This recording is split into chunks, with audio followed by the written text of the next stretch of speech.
My name is Isabella, and today's Intern Whisperer tip of the week is continuing thoughtfulness tips. So when organizing activities in your company, you want to consider if there are colleagues on the team that have non-work commitments, specific dietary needs or requirements, or some type of cultural commitments that we don't want them to feel excluded. We want them to feel included and that they belong there. Make sure that you are expressly inviting everyone to join these sessions. By making small, thoughtful changes or modifications, you can ensure that work events are inclusive of all of your employees. Rosa, I'm really excited to have Rosa Espinal-Perry on my show today. Rosa, I have been waiting for this for a long time. And I'm sorry I had to make you wait. I was kind of busy with a few conferences and having a lot of fun learning, but excited to be here. And then we had something called COVID. Yeah. And it changed how we work. Exactly. And then I was at more conferences. And so, there's more coming up. I'm hoping we're going to be at them together. Yes, we will be. Absolutely. Okay. So on this show, we always talk about education, innovation, and future work in the industries. But we kick it off with 5 words that describe you. And so we talked about this in advance, and, I'm just here to help you in case, you go, what was that word? Yeah. But you shared the reason why these 5 words. And it's due to a personality test you took. 100%. And it's the Strength Finders assessment. Gallup. That's right. Very important. They put out a lot of information that is really helpful if you read it and apply their insight. But the words that I gave you were learner, connectedness, communication, restorative, and futuristic, right? Yeah. Those are my top 5 strengths according to that assessment with Gallup. And it's interesting how, you take something and you're like, why am I clicking all these different, bubbles and these words and all that? And then it spits out literally this profile of you. And it's like, wow, that's pretty accurate, right? And so, lo and behold, I'm a trainer. I've been doing, learning and development for most of my life, right? 30 years in this industry, in this career, and learner is number 1, right? So how accurate is that? Yes. And I love learning. Would associate that should be Rosa Learner Espinal-Perry. Right. Yeah. That L has to be in there somewhere. And then, the second one, connectedness, right? We met, and it feels like this cannot be true, but in 2014 at a learning event. It was. And it is so hard to believe. It was like, I don't know. That was like a lot of years. I had to do the research. I had to actually pull up the data and find, okay, wait, was it really that long? And it was. So it was 2014 when we were together at that boot camp, learning how to create e-learning. And, we connected then, since then we've connected each other to different opportunities, different people, and, communication, because I feel, you can learn more about people and just things in general through communicating. I don't believe that, there's anything you cannot resolve without talking to people. Right? I agree. And, you may have a conflict, but at the end of the day, if you talk, you can resolve that conflict and come out better for it because you took the time to figure out where the difference is through effective communication. Then restorative, right? That's an interesting word choice too. Yeah. I'm really looking forward to that explanation. I know. I was interested when I first got my Strength Finder results because what's interesting is my empathy came at, I think, like number 28 or 29 out of 33. And I was like, well, that doesn't seem right. I think I'm an empathetic person. Yeah. That would be one of the key words I would use to describe you. Yes. But at the same time, I'm also kind of that, okay, well, yes, it happened, suck it up. How do we fix this? Let's move forward. Let's not just sit here and dwell on this, right? So I think that's where the restorative comes in. It's because instead of trying to sit and dwell in something, yes, I want to help you get through it, right? As well as how are we pushing past this Mhm. thing that happened. So I think that's probably the why. And then futuristic, I mean, if you're not thinking of what's happening tomorrow, what's happening, 5 years from now, 10 years from now, then you're going to be stuck in a place that you have no growth. And so it kind of balances that learner side. Even though we're getting older, and everybody will, that's a It given, happens. right? To all of us, there is this place that you do need to make sure that you're staying in a place of continuous learning, that you are looking at what is the future. I think we skipped communication. No, we use communication. That was in Okay. the middle. All That right. was, getting to know people more and fixing, conflict and all of that through communication. Okay. Yeah. To me, the most important skill that a person could have is communication, because I feel like it addresses everything Mhm. in life, because communication is listening, verbal, written skills, and then also, face to face. Yes, it encompasses so many other skills, and it's kind of like at the root of all the other ones that you mentioned and a lot more. I agree. I Mhm. agree. So where did you go to school, and what was your first job? How did you get to where you are now? So we can take some time with that too. Sure. So remember, the gray is not here. It's not painted on. It's real. School was mostly in New York. Born and raised in New York, went to Catholic school, survived the nuns, God bless them. And then when we did move to Florida and went to high school here in Florida. I actually, dropped out of high school because I was pregnant with my first daughter. And so I have a GED. So a little bit about my education is I am the proud recipient of a New York State GED. And I'm working on completing my bachelor's right now in human resources, and hopefully have that by next year. God willing, and if I keep applying myself like I've been doing with, 2 or 3 classes every 8 weeks, because they're very short semesters. My mother did not, she graduated from high school, but I think that there's been this emphasis on college education for so many generations. It underestimates what other skills people can bring to the table. So that doesn't mean anything. No, it does. Now No, it doesn't. It doesn't. It really doesn't. And for me, in my professional and personal, it really hasn't. I've been able to, get these different opportunities, right? And excel at work through just learning new things, right? And showing I can do this, right? So I'm coachable. If you'll show me, I may get it wrong the first time, show me again, show me where I went wrong. And, I might be good after, 2 or 3 times. And I've had great mentors as well. People who really took an interest in wanting, to help me succeed. Right. And that's important. That's really important. But I agree. I'm doing that bachelor's for me. That's kind of a That's thing. the right reason. Yes. It's on my bucket list of things to do, including Hawaii and Greek islands and a few other things. Right. So that's for me. That is not because I need that to advance in my career. I'm a senior HR manager, and I've achieved that with my GED. And I tell people this because they need to believe in themselves and believe in the skills that they have and the skills they can build on, right, with what they have, which is, basically my story. My first real job was as a preschool substitute kind of assistant teacher, right? So working with 3 to 5-year-olds. And the most important thing is, please don't wet your pants today, and there's a bathroom, and yes, you can raise your hand, but if you have to go, just go, and in between that, trying to get some ABCs and 1, 2, 3s while they had a lot of fun. Right.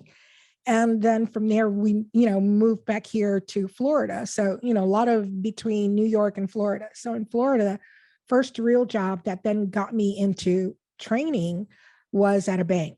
And, started as a teller like most people do, moved into then, new accounts, and you're a new customer coming to the bank. I'm opening your account. And because I was doing well in my work, then, hey, do you think you can train new people? Sure. So new people would start, and I'd show them how to do teller line or show them how to do new accounts. And then that grew into we kind of need a dedicated person to do this at all the branches, and so that was my first official training, opportunity. Yeah. And I've been doing it since. So I'm curious, what was the bank at that time? It was Continental National Bank. They still exist in Miami. They are a small bank. They had 5 branches at the time. After I left, I think they, opened a few other branches, but they were literally, think of like, say, the Metro Orlando area, so say one in Seminole County, one in 2 or 3 in Orange, and a few, maybe one in Osceola, like that. That's how it was. Huh. Yeah. I have not heard of that bank. Doesn't mean anything, but it's good to hear that they're still around. Yeah. From when you first started. So that's they significant. are, and they're still, small and kind of family owned, but I mean, they have a lot of customers. They must have a lot of loyal customers. That they did back then. They did, and they must still do. Yeah. Interesting. So when you started and you went from that location, what has been your path from Miami to now? It's included training and everything, right? So from the bank, I moved into working at Bell South, so telephone company, and I started as a customer service rep. So if, something's wrong with my bill or my phone, I'm moving, all of that, and then moved into training again with them because they knew I had that experience, but you have to start entry level and then move up. From there, then I went to work for other telecommunication companies as training manager. So from Bell South, moved to other companies as a training manager. And, that's kind of been the trajectory since, either as a individual contributor, but really managing the learning pieces that I was responsible for, or actually leading a team of people like I do now. So how many different industries have you been in? Because a lot. Yeah. Now that I think is also unusual. So have I. And I think that most people, they probably didn't do that at the time. Whereas now it's not so unusual. It's not. Yeah. But your skills are transferable. Absolutely. Can you manage a project? Yeah. So is it a telecom project? Or is it a, logistics project? I used to work for Staples, So what is the industry doesn't really matter. It's the skills. And can you transfer or show how you can transfer those skills so that you can even get in the door, right? And that's what it really is. And I think that's where some people struggle when making a career change, is not being able to show how I used to work in this industry, but the skills that I use there are as applicable in your industry, and here's how it translates. Yeah. And I know that you also now work with CareerSource. I was having this discussion with Dr. Walcott. She's been a guest on my show, JJ Walcott. And we were discussing how, like, single moms, and that would be a customer that CareerSource might see. So a single mom maybe didn't graduate from college, but man, do they know how to manage everything? Because if it's a single mom, she's having to budgeting. Making sure that those kids get their homework done, time, get to the all bus, negotiate, things that with other moms, other parents, to make sure with that the kids. With just being able to get the logistics down. And those are transferable skills. People don't realize, you can put that on your resume. You've been a stay-at-home mom. What have you been doing? Have you been managing your household budget? You know how to budget. You know how to put together a plan for staying on that budget. You know how to manage your time. You know how to manage your resources. So these are things, of problem solving skills. A lot conflict resolution, communication. And so, it's just then, how do I tell the story on my resume of the skills that I do have? I may lack the work experience, but these are the skills that I do have. And, I think at CareerSource, that's something that our staff does well, is helping the customers that come in, those people looking for that different opportunity. They help them put together amazing resumes that then and career paths and really find out what is it that you're passionate about. Let's get you into a career in something that you're passionate about, that is also going to provide you with a decent living, a healthy wage where you can take care of your family. A lot of our listeners may not be from Central Florida. We have listeners all over the country and actually all over the world. So let's back it up just a little bit so that they'll know CareerSource. Is it part of the workforce program? It is I was going to say it's part of the workforce program. I was actually having this conversation with my nephew who's in New York the other day, and he was asking something for his stepbrother. And I was like, I said, just Google it. Go on Google and check out New York State workforce. I said, it is available in every state. These are resources, mandated by law that are available to you as long as you meet certain criteria. In his case, he happens to be a youth who's 22. So he would probably fall under, the youth programs that are available. So every state is mandated by law to help employers by placing talent there for them, and to help those people that are either displaced from their jobs or, looking for those additional skills and help, skill them up so that they're able to then find those better jobs. Yeah. And be able to obtain some STEM skills. Correct. That science, technology, engineering, and math skills. Just again, always sharing that with our listeners. When we use acronyms, STEM, they may not know. Yes, very important. Yep. How we met was at a conference or a workshop, and it was on instructional design. So I know that's a skill set that you have. Yeah. And why don't you share with our listeners what an instructional designer does? Well, there are so many things that an instructional designer does. And this is like always, it tickles me when I see the different debates on LinkedIn regarding, oh, that's not an instructional designer. At the end of the day, you're creating content that someone else is going to consume and learn something from, right? And so that could take many different shapes. It could be that I put together a video. It could be that I use some type of authoring tool and create something that is, virtual reality, and you immerse yourself in that experience, right?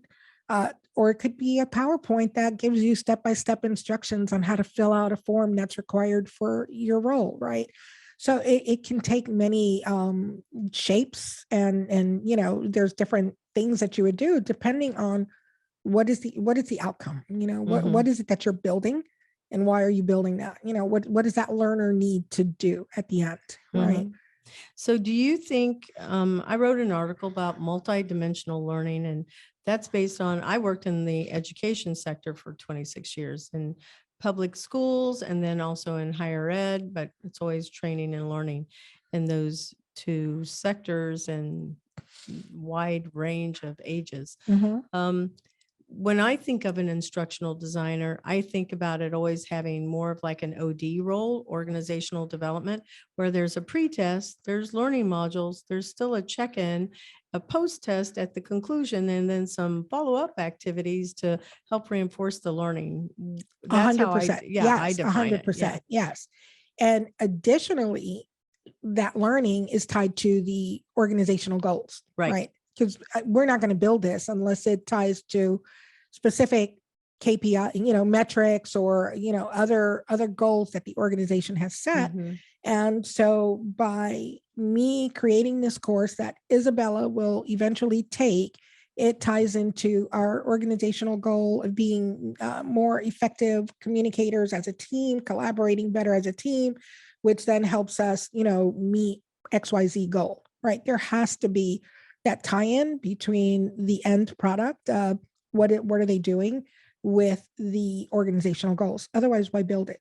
And so some of the companies might have goals to help reinforce values within the company and beliefs that they carry, such as, demonstrating empathy, which you had mentioned earlier, or improving communication, or having a more diverse and inclusive culture, and understanding what that means, and microaggressions.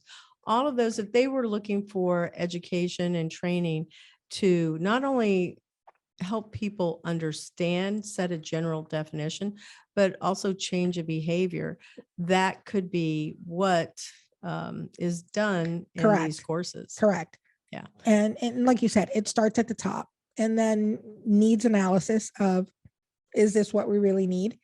And then there are continued needs analysis. Once you define what you need, then you still have to figure out, well, how are we going to deliver it, right? Is it going to be where we have informal focus groups, or are we actually building content? And then if we are, how are we building that? And how are we ensuring that it's inclusive, right?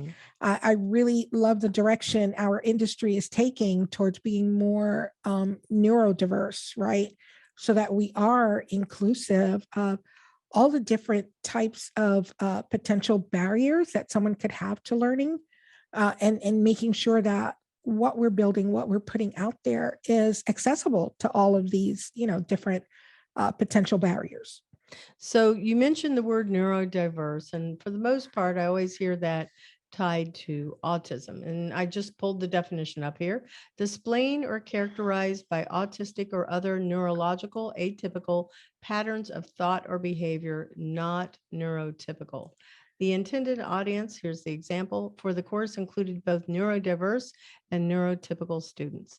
So our listeners, we're just about educating them and helping them to understand, gee, that's a new term. I haven't heard of neurodiverse. What does that mean? That's why I usually pull these up. And I was reading a recent article, I forget whether it was in the TD magazine or the training magazine, one of the recent ones that I picked up when I went into the office a few weeks ago. And it talks about that, but it also doesn't just characterize it to autism, right? It includes people who may just suffer from depression, or people who have other types of neuro, meaning stimulated by some type of something with the nerves, right? So maybe I suffer from migraines, or I have something else that triggers something, right? So it could be very different neurological triggers. And then, being sensitive to that there's a spectrum, right? It's not just, say, folks with autism, right? There is a spectrum. And so being sensitive to that and making sure that what you're creating, your output, is accessible, by all these, different possibilities. Again, removing as many barriers. Are we going to ever create something that everyone can consume? Maybe not. That's the goal. But the goal is to get there. I think understanding what diversity is, I think that is something that everybody should understand, and we should carry forward a common understanding of that definition so that we can be better people all around. I cannot imagine somebody saying, no, I do not need diversity training, because I'm going, you'd be surprised. Okay, now this is me.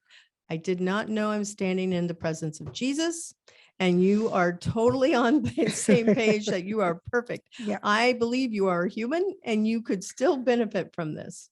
Right. So that's why I would go. Absolutely. Yeah. We can talk about God if you want to. Whatever.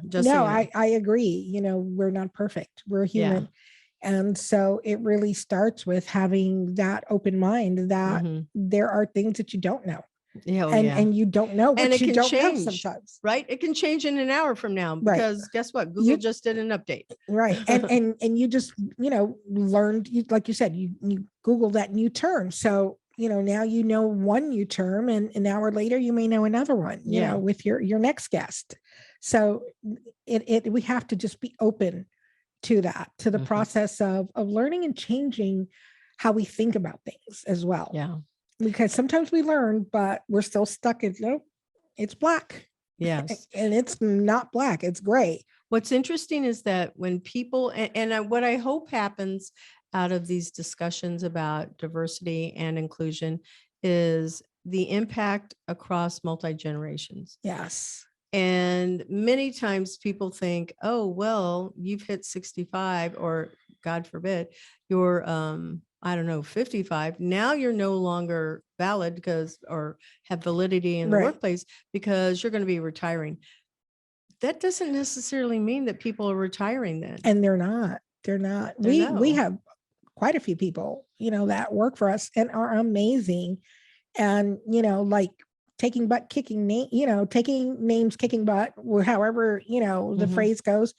and like outdoing a lot of our younger folks, like really setting that example and role model of, this is what you should do.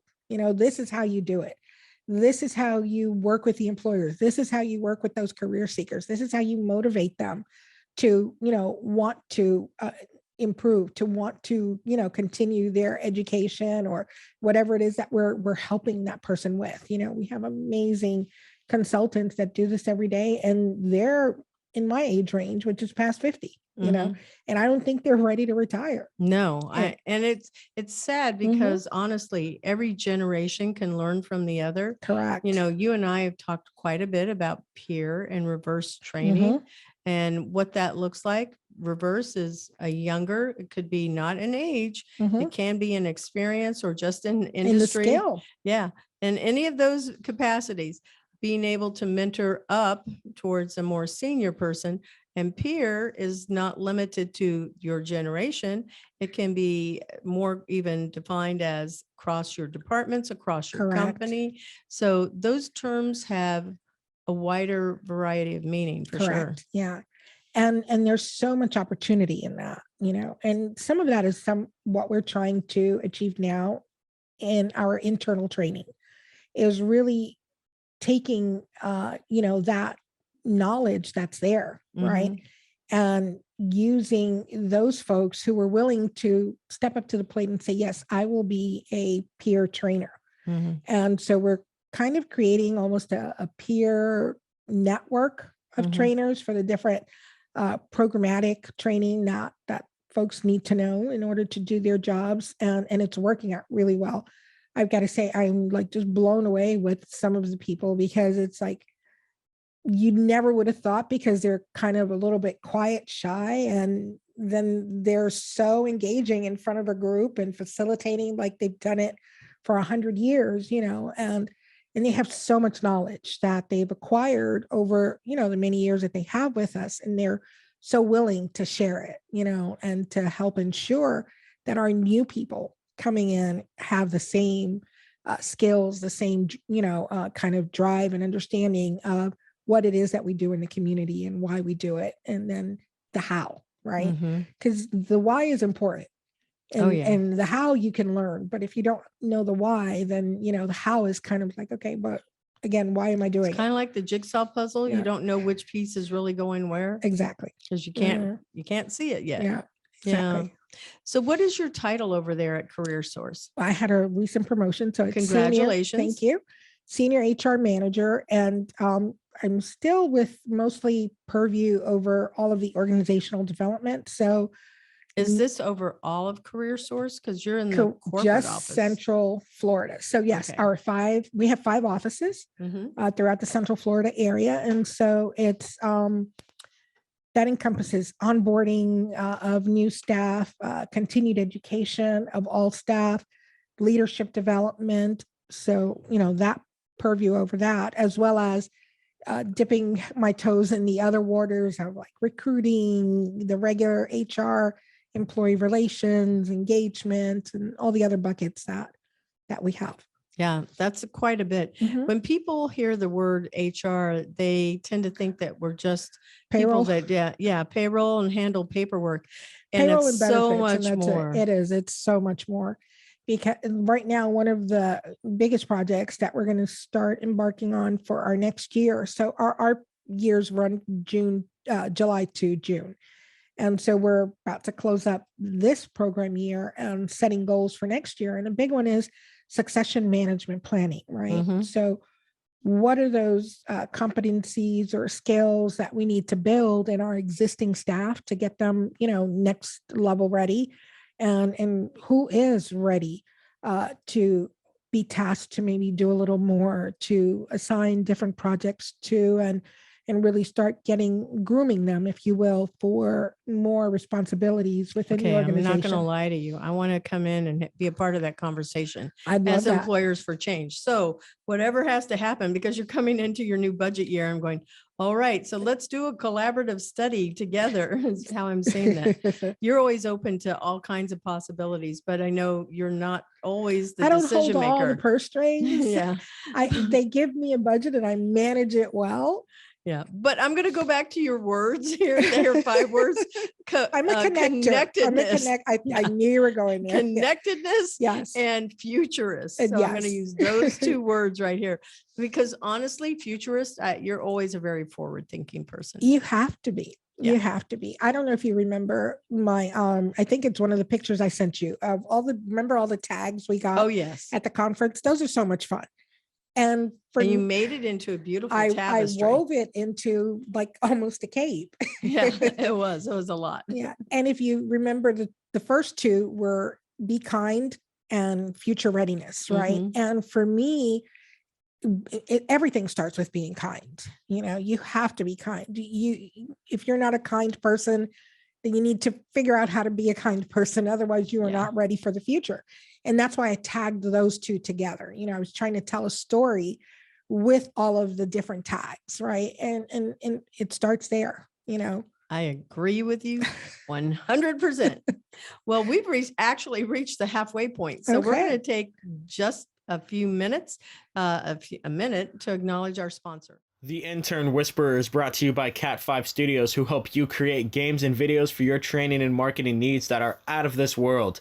Visit Cat5 Studios for more information to learn how Cat5 Studios can help your business. Thank you, Cat5 Studios.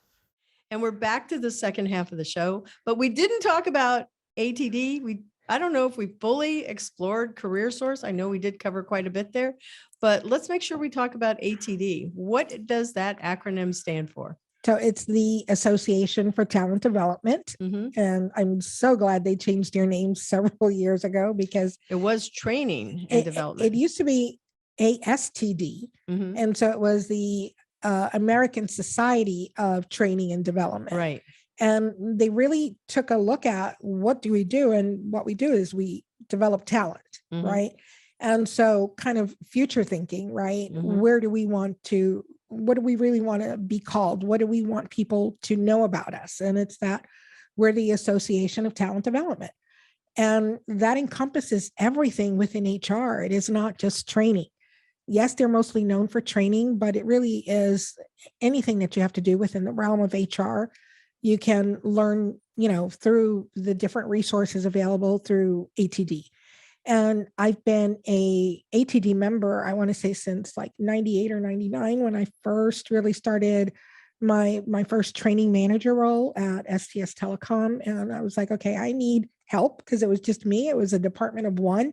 And, coming from being, just individual contributor within a team to now having to manage this, I needed to learn something. And they were a great resource then. They're still a great resource, and now, of course, with technology, you have all these different tools and things available online.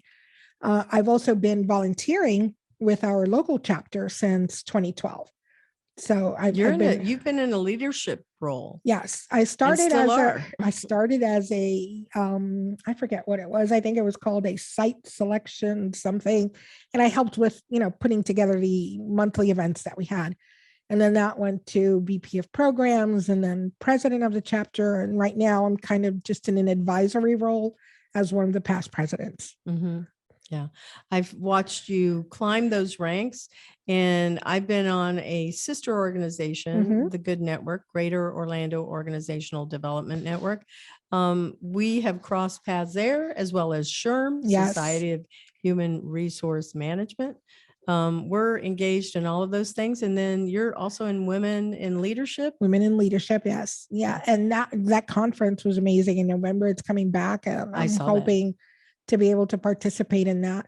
But again, it all goes back to, it's all about developing talent. All of these different organizations are about developing talent, using mm-hmm. different methodologies, different frameworks, and different tools and resources, but it's all about developing talent.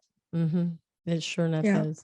Do you have any particular desire to move up into the national level? Or you like serving on the local level? I like serving on the local level. I have explored, they do have what they call a NAC, which would be a National Advisor of Chapters.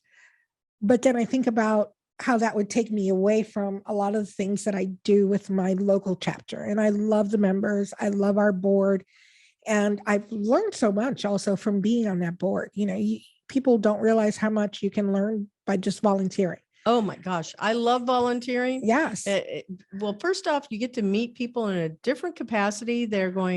It's not as superficial. You're there to help them. Yes. And they see you as somebody that can actually guide them and direct them. Yeah. Non-threatening. Yeah. Yeah. Very, yeah. Not like you're going to sell me something. No, Yeah. right. You're here to help. And the thing is, when you're actually a volunteer through like the Good Network or SHRM or ATD, you wear a lot of different hats sometimes. And then you learn things like event management or, member engagement and all these different skills that are 100% translatable to something you do in the workplace. Mm-hmm. Yep. Volunteering we can't say enough of it. One of the things that I encourage any students that are interested in getting involved, I say, skip the line. Don't worry about being in clubs at school.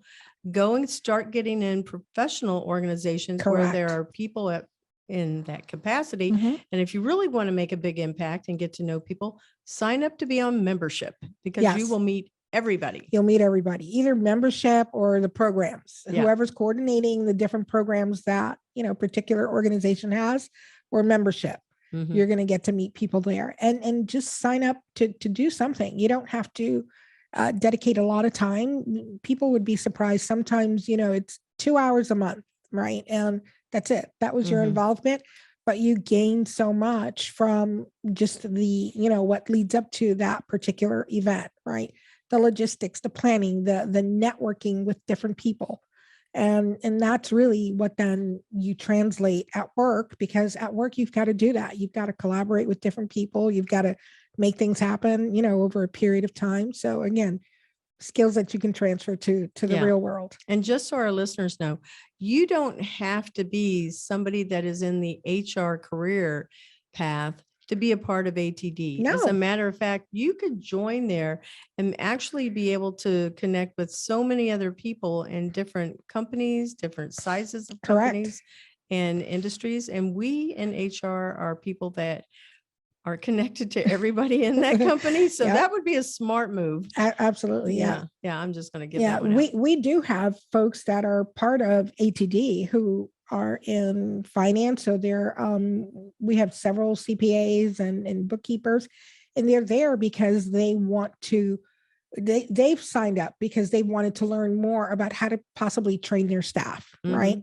And coach and mentor their staff. So that was their reason for joining.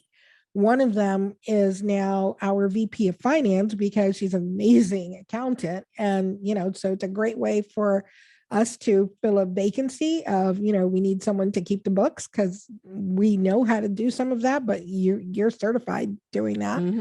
And additionally, she likes to volunteer. So she's, filling two things here, volunteering in a capacity of something that she's, an expert at. And also learning how to be better coach, to her peers and her team. Yep. So COVID, what do you think of its impact in the workforce from 2 years ago and where we are now? And do you see anything like that happening? Let's wear all three of those hats. Yeah. Past, present, and future. Kind of like the ghost of Christmas. Kind of, right. And, for us, for example, at CareerSource, we went from, today, business as usual, all centers open. And then in I think it was less than 3 weeks, almost, 300 people deployed home with a laptop, with a phone, fully 100% remote, right? And that's it. We're shutting down until we can, come together again. And that was not a small feat. So I can't even begin to imagine, huge organizations, what they had to go through, right? But we did it. And what did we find out while we were shut down? Now, oh my God, we're productive. Staff is still happy, right? Yeah, they've got stuff going on and our customers have stuff going on, but staff is engaged. We're able to deal with the things that are coming up, regarding their issues, whether they were ill or a family member, et cetera, help with that. General work issues, right? We figured out workflows differently, right? We were still able, and actually we exceeded the number of people that we serviced remotely than we would have if they were coming in through our doors, right? And so what did we find? We can do this, right? However, we're back open again. And then we said, okay, well, no more virtual. Let's go ahead and, just go back to how it was. And staff said, but wait a minute, why? It was working. Mm-hmm. Why can't we have a hybrid schedule, right? And we listened and we really, intentionally then took a good look at that. And so now we rolled out another, now this is, I guess, our third iteration of a hybrid schedule, right? Where staff are in the office several days and also working from home several days. Like a 3-2? Like a 3-2, depending on their area, within the organization. And some folks like myself, I'm mostly virtual. Our team, the HR team, meets together once a week, all day. That's our HR meetings. We alternate. 1 week is virtual, the other week is in person, and we go to our downtown office. And then in my role, I hop around the different centers, right? 1 day a week. So we're all getting 2 or 3 days, even if we're kind of like 100% remote. You're out of the office every day. Yeah, I'm somewhere all the time. Yeah, right? you are. And so, we have figured out how to make it work, right? And how to have that good work balance, right? Keep employees happy, customers satisfied, and get the work done. So I read some interesting information that said that for those that work remotely, the productivity, because the employers know and the employees know that there's more interruptions in the day, it's more of a 10-hour day instead of an 8-hour day, because they're building into it. Okay, we know you're taking lunch. You're probably taking your kid to school or having to help them with homework, that there were these interruptions. Mm-hmm. So it wasn't a standard 8-hour day if you were in the office away from those distractions. Now it begins to extend a little bit to 10 hours. Have you seen that? I think it's really, but it's all, you have to look at it as to, okay, how long was the pause, right? If I had to go drop my kid off and I took an hour, okay, so then that's an hour I have to make up somehow, because at the end of the day, I'm working an 8-hour day, right? Mm-hmm. So if I was in the office, I wouldn't have been able to drop my kid off, right? Or I would have had to take the time off and just, be off for the rest of the day, depending on where I live, because I'm not going to drive back to the office, right? So it's really about how you look at it. Is it really a 10-hour day? Mm-hmm. Or is it still an 8-hour day? Because if you count the time for these things that you're doing, like, did you stop to go cook dinner? Or did you, throw in a couple loads of laundry? Or what are you doing, right? There are some advantages, right, to that working from home that you wouldn't get if you're in the office. But again, it's looking at, what are you really doing? Are you really working 10 hours? No, you're probably mm-hmm. not. Are you even really working 8 hours? No, it wasn't that they said they were working 10 hours, but it was more of, it takes 10 hours to be able to get the 8-hour day put in because of the interruptions. I think I would disagree. I didn't know if you had I don't know that heard any of that. No, I haven't. And I would say, for us and, with our folks, we're usually, our meetings are scheduled between, say, 9 to 4, mm-hmm. 5, right? Because our work hours for our centers are 8 to 5, mm-hmm. right? And I find that people are, doing their thing that they're supposed to be doing during those hours. So at least in our world, I haven't seen that. Yeah. It could be a thing somewhere else, mm-hmm. But I do think that this hybrid or remote is here to stay. And there's going to be more iterations of what this looks like for different organizations. I'm surprised it took a pandemic to get us here because, right. honestly, before the pandemic, I would tell my boss a lot of times, I could be doing this from home, and probably getting more done because I'm not driving an hour into the office. Right. Yes. And so there was always you that. live an hour away? Now I'm further away because now I'm in Mascot. Then I was in Apopka. Oh my gosh. Yeah, that is a distance. Yeah. So there's that, but again, there's the financial benefits for an organization of, being able to maybe downsize from some of the brick and mortar that they don't need and, all of that. So I think there'll be more changes that come like that, and then our job as HR professionals is helping people manage that change. Yep. What about robots, AI, augmented in virtual reality? Yeah. I always think of holograms, transportation exactly of one molecular being to another one, digital twins. What are your thoughts on all of those? We've been using those forever. It's just like maybe not a widely known thing. In recruiting, they're used in training. When you take different courses, they maybe, have some type of AI. If you're taking a training course or some type of learning and it's asking you to maybe present a sales pitch, right? And then it's going to evaluate what you said and evaluate your tone, inflection, use of words, etc. That's using AI. And that has been around for a long time. Virtual reality, where you can do the different simulations, show people how not to blow something up, right? Yeah. That's been around for a little bit. So I think we're going to just see more of that now because of the pandemic. So as a result of the pandemic, it accelerates. It has accelerated. Yeah. There's not as much face-to-face interviewing anymore. So we have to use different tools available for recruiting new people and training new people in an organization. Agreed. Let's see. Robots. Now, I feel like because of the issues that have been in the food industry, there's this place where we will see more robots. And I understand that they're actually in Kissimmee, in a restaurant that's out there in Kissimmee, that there are also flying cars that are over there in the Avalon, really Lake Nona area, that there's autonomous driving, buses, little buses, little trams. Yeah. So they're testing all of these things out there, which some of them definitely are robots, but they're also are they? It's kind of is. Yeah. What are your thoughts about that? Personally, I am not going to be one that's pro and self-driving anything. I feel more secure in my own driving, even though it can be flawed. Right. Some things I'm all for.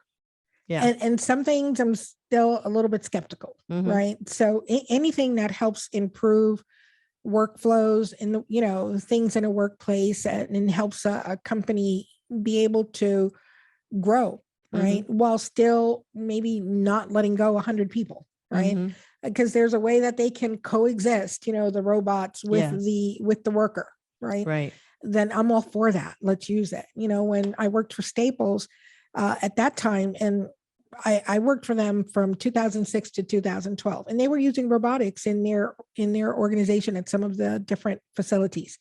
And the robot, you scan, the robot would scan what the order was, and then go to the different areas within the warehouse and pick the products and bring it back to a picker who would then pack it to ship out, to keep it simple. So it's not new technology. It's been around. That's easy. They're perfecting it. You used to work in the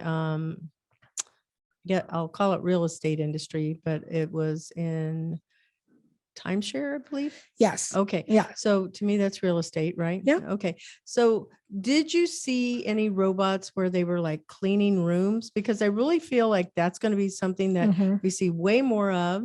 I feel like we're going to see it in the food industry itself, where you can go and put your food order in on your table. Right. It would be delivered to you by a robot instead of we are having problems trying to get people to come in here and do this. Right. We've already been trained to check ourselves out at Target or your favorite store. Yes. So you don't always have to have customer service, just somebody to make sure that the machine's not working. Right. Exactly. Like that's it. And is the price right? That kind of thing. But I do see that could be the next wave, right? And then what I would say is, organizations like ours, CareerSource, right? What are we doing? How are we staying future ready? How are we getting ready for when those robots start to impact frontline workers who are, in the food service industry Exactly. or the That's what I'm saying. housekeepers? I mean, there's this place, and I had a discussion with one of my previous guests, and I go, but to me, it's an ethical dilemma Mhm. because you have people that may not speak English very well come over and they will assume some of those jobs or low skilled workers Mhm. that may not, for whatever reason, being neurodiverse or just some level of mental capacity, I guess I'll call it, being able Some barrier. a barrier. Yeah, Mhm. thank you. So a barrier that keeps them from being able to take a higher level position. Right. So does that mean we should make it? And her response, and I agree with her, but I also go, but there's still this population. Because they And what cannot happens be to them? skilled. And what happens to them? They're not Right. able to be skilled Right. and to do that. And her viewpoint was that, yes, you can always skill people. And I go, to a certain extent, that Yes. is true, but there will be this certain population that There we're may not still able to. always be a population that you cannot, right? Yeah. So what do we do with them? A lot of the people who you'd be surprised, because when I worked at Staples, there were some, immigrants from various countries, doctors, attorneys, And their accountants. license didn't carry over here. It doesn't carry over, right? So then, what are we doing as a state, as a country, Mhm. maybe even as a planet, right? Because we're global, so at some point we really have to look at it from a higher perspective, not just one organization, what are you doing, but as a state, what are we doing to ensure that when this comes, right? Because it's coming. Oh, it It's is. already, some of it is here. So It sure enough when it is. expands, what are we as a state doing to ensure Floridians are going to be able to transition into whatever that next thing could be for them, right? Mm. So housekeepers, what skills do you have? Restaurant workers, do you have did you come from your country with other credentials? Mhm. Can we help you get them here? Because a lot of them will be your Uber or Lyft driver. Right. And you may not have Uber or Lyft driving anymore. It Yeah. could be an autonomous car. Autonomous car. Yeah. Yeah. So- So those are the dilemmas. It And I is. think we really need to Mhm. be solving those. Like, we better be on Right. point with that and be Yeah, ready for it. And to your point, it is an ethical dilemma. It's like, at what point do you put people before the progress? She had said profit. Well, the progress, profit, Yeah. whichever word. Yeah. And they're two different things, but Mhm. yes, before both of those types of Mhm. focus, because it is about keeping humanity human Mhm. where we are. Yeah. Anyway, it's just a struggle for sure. I can Yeah. tell you. So what is the best mentoring advice that you would want to share with our listeners? For me, it's about the mentee. Yeah. Right? It is not about me. It is not about You are a Rosa's true agenda. servant leader. You have to be, right? Yeah. It's okay, Isabella, what do you want to achieve? Right. Mhm. And then we have that conversation. Mhm. And, what are those skills that you're looking to build? What are the connections you're trying to make? Right. And then how do I fit into that? Right. And then we create a plan for that. And you hold me accountable as much as I'm going to hold you accountable. Right. Because it is kind of a contract, right? Mhm. And I say that because that's the type of mentors I've had, right? That have sat down with me and said, what do you want to do? Where do you want to be?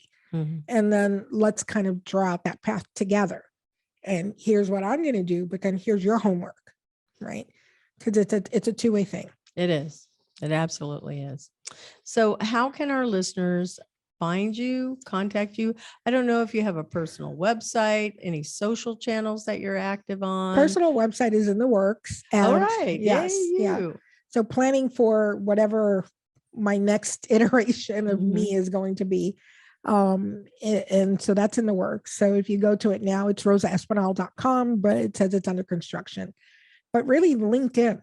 So I would say that's the pretty much the only social channel that I'm really 100% in. Mm-hmm. I go on Facebook to wish people happy birthday. And if I'm It's there, like the front of the refrigerator is what I Yes, say. yeah. It's so local. yes, it is. And so, my kids sometimes will tag me in something, and then it's like, oh God, now I got to look at it because it's my kid, Mhm. and you love them. And so you do, and you like it, or you put a comment.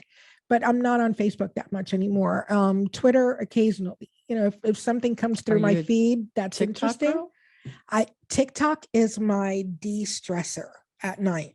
You can So go down the rabbit hole. I do. I literally do. And, my wife may be watching whatever she's watching on BBC, and I'll put in my earbuds and I'm laughing my butt off silently, or I'm, over in my office area, just decompressing from the day on the funny TikTok videos. I've seen some that, and they cross over into Instagram and also Yeah. Facebook. I mean, they're really beginning to morph into one channel, I think. But when I was like looking at some of them today, it is so easy to go into that. You get lost. Yeah, you do. And you go, I just lost 15 minutes. Oh my God. 50. But they are so Yeah. funny. Some of them are so funny. Yeah. And I think of the creativity that goes into those. Yeah. And, at the conference, there was a couple of sessions on how to use TikTok for learning and development, to create informational, educational, training via TikTok. And think about it, It's like perfect for micro learning. It is. Because it's so short. It is. It's super short. Yeah. Yeah. Definitely good. Yeah. Well, Rosa, I want to tell you, thank you. It's just been such a pleasure to have you on the show. And I look forward to doing whatever the next thing is. I say to you, Yeah. wherever you're going, I'm going with you. Well, we've been hoot. connected this long, and I know we'll stay connected. And really, I want to thank you for the opportunity to, come on the show. I've got to tell you, I'm just so in awe of what you do. Oh, thanks. I remember you're when my inspiration. Well, you are an inspiration to others as well. I've got to tell you. I remember when we met during that workshop, it was still Pivot Consulting. Yep, it still is Pivot It still Business is, Consulting. right? But you had goals and a plan. And look at it. You're doing it. Yeah. Employers for Change is it. Yes. And I know there's other goals, but I remember you talking about all of these things that you've accomplished through Intern Pursuit, and all of it. The game on Steam, yes, this podcast, all of it. the Learning Academy. Yeah, it's all been there. You are a determined person, and you set those goals and you go for it. And I really do admire that. And thank you. I will tell you, including me. I have to give credit to where credit is due. It's a God thing. It is. For me, it's like that. I believe is my purpose of why I'm here, to make learning accessible to everybody, to make learning something that is accelerated and keeping up with the pace of technology. I hope it's possible. I believe it is. I've been able to see it in one of our studies. And it's just something that I know at my core, that's who I am. Yeah. And God made me this way. Yeah. Yeah. And it's really about, because some people may not believe in God, and right now maybe like, having eye rolls and other things, right? But it's really about also just being open to the opportunities that come to you, right? Whatever higher power you believe in or not, the universe will bring those opportunities to you. Yes. and just bring kind of like the ideas, the enlightenment, and you have to be open to it, because it really is about, here's a thought, and then you have to do something. Yeah, it's your choice. Right. It is. Everything's a person's choice. It's always a choice. Yeah. Yes, I am, or no, I'm not. That's right. Well, I'm going to give just a second. Thank you to our sponsor, Cat 5 Studios. Thank you to our production team, video interns, Christian Flowers and Daniel Conte. Our music is by Sophie Lloyd. And if you would like to have your inclusion tip of the week, maybe you will give me an inclusion tip of the week. We will share that on our show. So all you have to do is record your inclusion tip, send your audio file to info@internpursuit.tech, and include your name, job role, and where you work. We will email you our Intern Pursuit game backgrounds for your next video conference calls or a t-shirt, whichever you choose. So be sure to visit Employers for Change at www.e4c.tech to learn how you can create real diversity and inclusive culture while skilling your people for the future work. Thank you so much, Rosa. Thank you, Isabella. Oh, so much fun.